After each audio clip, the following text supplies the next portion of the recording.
Kia ora to, hey, another Married at First Sight New Zealand Season 3 recap. I'm Mama C. Last time, the couples returned to Auckland from Fiji and moved into their apartments to start their married life. Chris goes off to work. Rosie says, that's all fine by her because, obviously he has commitments and she likes her quiet time. The lads seek out the experts for some advice. They were really hot at first, but then things got a bit fiery. Ray is nervous. He says a lot is going on in each of their heads, and he's not sure what the experts are going to say. So, of course, there's that fear of the unknown. Jono says they were wrapped on the plane to the honeymoon, and then they were at like a 10, and now they're at a 4. Ray starts to talk. Jono rolls his eyes, and then Ray starts to get upset. Jono feels bad that he made him feel that way. And, the experts point out the positives. Stephanie says their eye contact is great. They end up leaving counseling on a positive note. Anna tells Jordan that when they were at Vicky and Stefan's party, that when he laid down on the couch after it got a bit late and he'd had a few drinks, that Vicky kept touching him and she was being flirtatious. Anna says he didn't say anything, and she was hurt because she said if another husband had done the same to her, she would have said no and put a stop to it. And so Jordan, he says he didn't realize it, and he's a guy, right? But anyway, but he said, she said, well, maybe then you'll know for next time. But fair enough.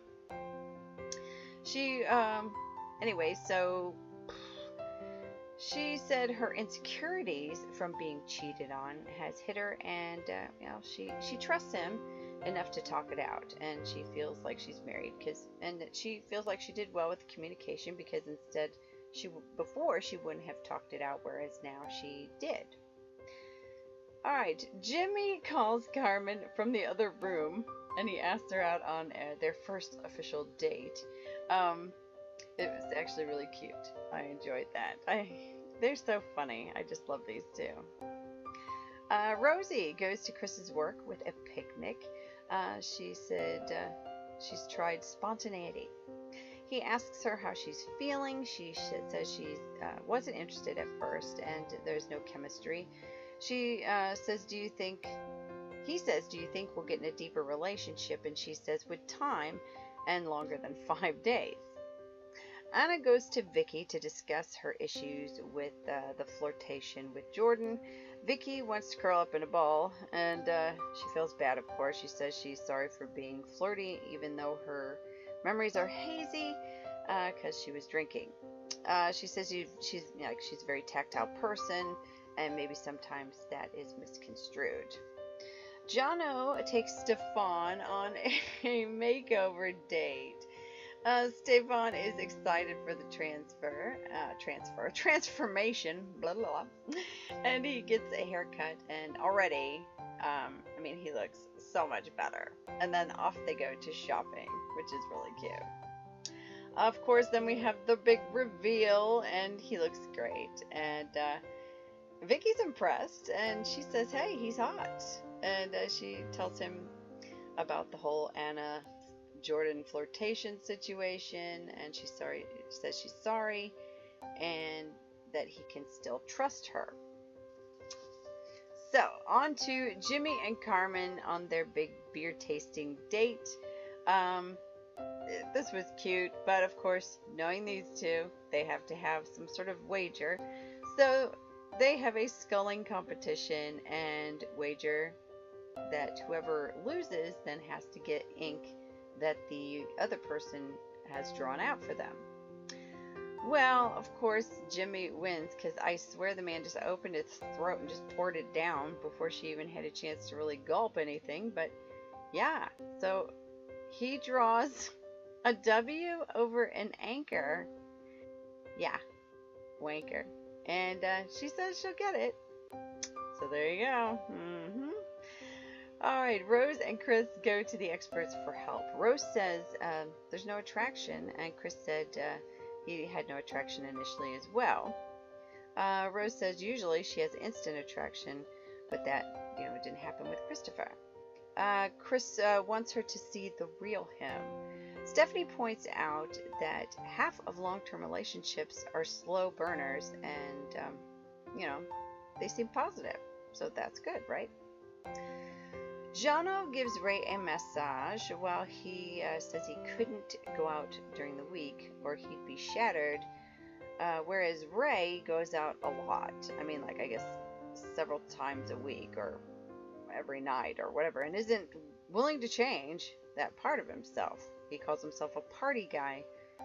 I don't know if that's just a way of saying that maybe he drinks a bit too much. I don't know. Seems like it. Anywho, Ray and Jono are up and down. Vicky and Stefan are, they're giving it a try. Carmen, she gets the ink. Yep, there you go, wanker. And but get this, she talks Jimmy into getting the same thing. So there you go. And she says, well, if they stay together, it'll be a fun memory. And if they break up, she'll look at it and say, he's a wanker. So I thought that was funny. Jono says Ray goes out every night. Okay, as we said before, 2 to 3 times. Or actually, he goes out every night until 2 or 3 in the morning. Ray says they need to find a common ground. They have an awkward moment. Ray says he was hurt that Jordan called their wedding fake. And he was hurt. Jono feels like Ray has broken him down by accusing him of things, and Jono breaks down and says he's ready to leave. Ray says he doesn't want to give up, but he doesn't see it working. And this was really stressful, and so we don't know if Jonathan's going to walk out or what's going to happen, but yeah, it doesn't look good. Anywho, so next time, we're going to have our first dinner party, and oh boy, I don't know, but this could be interesting. Carmen, she's going to ask outright if they've all had sex. Vicky is going to poke at Jimmy and Carmen with a bit of a dig about knowing Jimmy before her. And Ray calls out Chris on his bachelor party, and he says something to the effect of strippers and porn. This could be interesting. Well, that wraps it up for now. We'll do it all again Sunday night. And till then, everybody have a great one, and we'll see you next time.